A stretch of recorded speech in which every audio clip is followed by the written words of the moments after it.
उठो बेबी, तुम्हारी बीवी चली गई। अरे तुम पागल हो गई हो क्या? गेट के बाहर नहीं पहुंची होगी वो, तब तो तुम मेरे रूम में आ गई। अरे मैंने अपनी आंखों से देखा है, वो पुलिस वाली निकल गई है।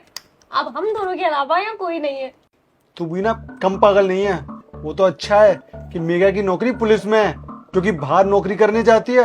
अगर उसकी नौकरी नहीं होती बाहर तो हम लोग ऐसे कभी नहीं मिल पाते। अब तुम बीवी को ना छोड़ भी दो, क्या रखा है उसमें जो अभी भी तुम उसी की बात कर रहे हो? अरे सब कुछ तो रखा है, उसकी तनख्वाह, उसकी प्रॉपर्टी और सबसे बड़ी बात उसकी मासूमियत। पर फिर भी तुम्हारा कुछ प्लान है भी या नहीं?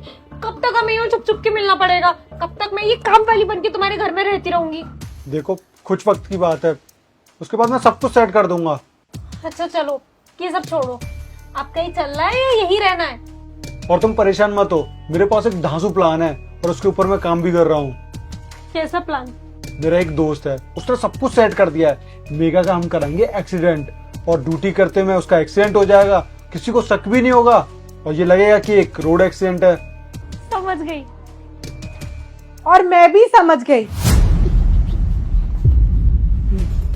घर ज्यादा गंदा हो गया है। बस बस दिव्या, अब और फर्श को साफ करने की जरूरत नहीं है, क्योंकि यहाँ पर ना मैं तुम्हारा पर्दा फाश करने के लिए आई हूँ। ये एक्टिंग ना कहीं और करना जाकर। इंस्पेक्टर मेघा लाइव रिपोर्ट कर रही है यहाँ पर तुम दोनों को। मेघा मेरी बात तो सुनो तुम। चुप। अब तुम अपनी बीवी से नहीं, एक अफसर से बात कर रहे हो। और यहाँ पर ना मैंने तुम दोनों को ना तुम्हारी काली करतूतों के साथ में सबूत सहित पकड़ा है। वो रहा एसी के ऊपर फोन, जिसको मैंने यहाँ पर फिट किया था ताकि तुम दोनों की काली करतूतों को मैं रिकॉर्ड कर सकूं और सबूत के तौर पे अच्छे से पेश कर सकूं। और तुम, जब तुम मंडप में बैठकर मेरी आंखों में आंखें डालकर 7 जन्मों की कसम खा रहे थे ना, तब ना फर्क सिर्फ इतना था कि मेरे हाथों में हथकड़ी नहीं थी। लेकिन आज जब मैंने तुम्हें गुनाह करते हुए पकड़ा है ना, तब मैं तुम्हें ना कटघरे तक खचेड़ने की ना हिम्मत रखती हूँ। घसीटती हुई लेके जाऊंगी तुम्हें। जो तुमने मुझे धोखा दिया है ना, उन सब चीजों का ना अब तुम्हें जवाब देना पड़ेगा। मैं यहाँ पर विश्वास कर कर अपना पूरा घर तुम्हारे भरोसे छोड़कर जाती हूँ, ये सोचकर कि मेरा पति मुझे कितना सपोर्ट करता है मेरी जॉब में। और मुझे क्या मालूम था कि मेरा पति यहाँ पर मुझे नहीं, खुद को और अपनी गर्लफ्रेंड को सपोर्ट कर रहा है। मुझे अच्छे से पता है कि यहाँ पर ये लड़की जो खड़ी हुई है ना, ये कोई और नहीं, ना ही इस घर की काम वाली है।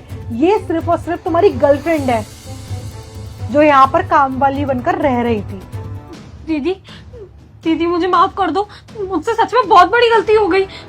मुझे नहीं करना चाहिए था ये सब कुछ। आप मुझे प्लीज जाने दो। माफ? वो भी तुम्हें?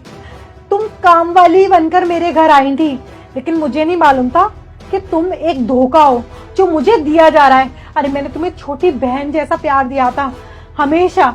तुम्हारे लिए मैंने कितना कुछ किया और तुमने मेरी पीठ पे छुरा घोंपा। तुम्हें शर्म आनी चाहिए। तुम एक औरत होकर दूसरी औरत का घर कैसे बर्बाद कर सकती हो?